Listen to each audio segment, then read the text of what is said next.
One of the things that this programme is going to do is to give voices to real people. And that's really important.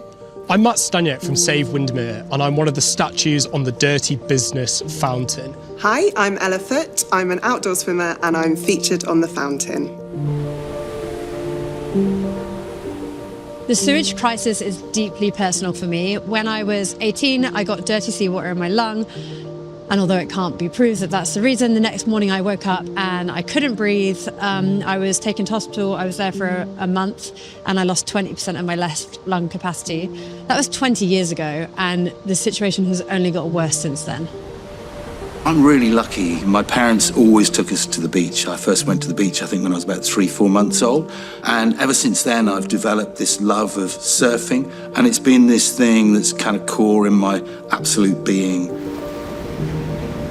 Yeah, getting into the ocean is a big part of my day-to-day life. I start to feel a bit off if I'm not getting in surfing. So yeah, it brings me a lot of peace.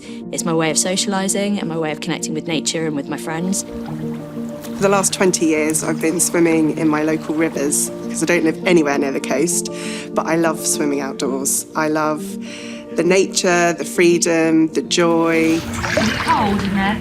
A little bit.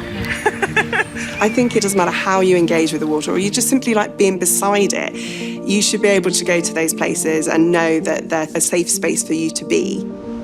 So this absolute love of surfing, you know, we do it all the time as a community. We were in the sea a lot, and we started becoming increasingly aware of quite how bad it was. We'd always been getting a bit ill. It's the sad reality, like the best waves are in winter. I mean, today the surf's absolutely pumping, but unfortunately that usually coincides with bad weather, which coincides with storm overflows being released, meaning that there's sewage in the water. We got ill, literally panty liners stuck in our hair, condoms floating past in the water, lumps of human feces, and we kind of went, we're sick of this. While I've been surfing, I have seen used sanitary pads, tampons, condoms have landed on my surfboard before. Recently I was teaching an open water swim group and I had to scoop a used condom out from the bottom of the ladder before I could let my group get into the water. In my lifetime, I've witnessed the decline of Windermere, this once magnificent lake. In my years of investigating this, I've seen the pollution. I've exposed illegal activity, and I've seen the environmental impact that affects not only people, but the wildlife that calls Windermere home.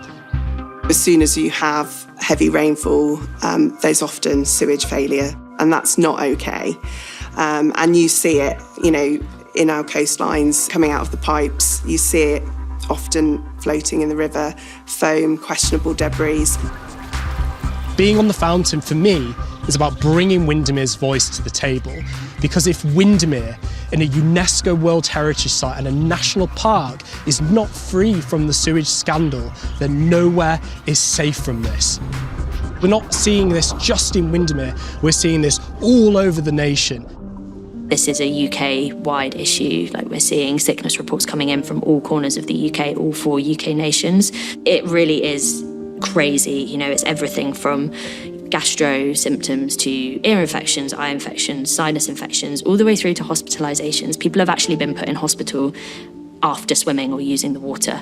It's a bit bonkers, really, that the thing that brings me, you know, peace and joy and happiness, like, there is just an inherent risk to my health if there's poor water quality.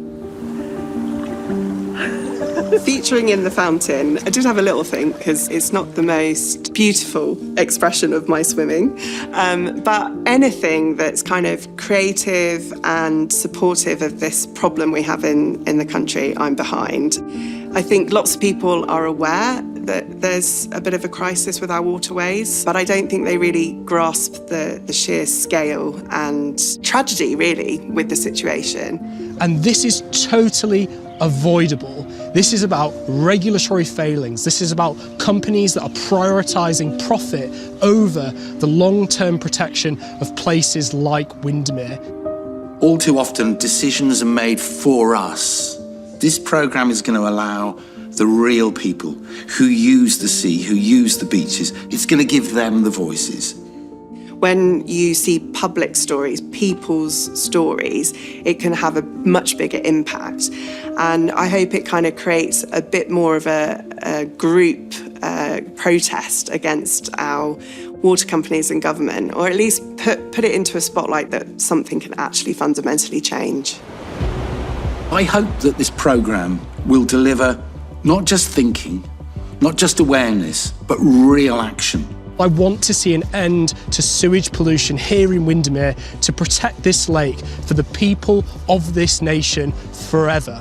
I want transparency, I want accountability, and I want a system that puts people on planet ahead of profit. So that people can go and bathe and swim and surf and play in our seas and our rivers like they should be able to without fear of infection.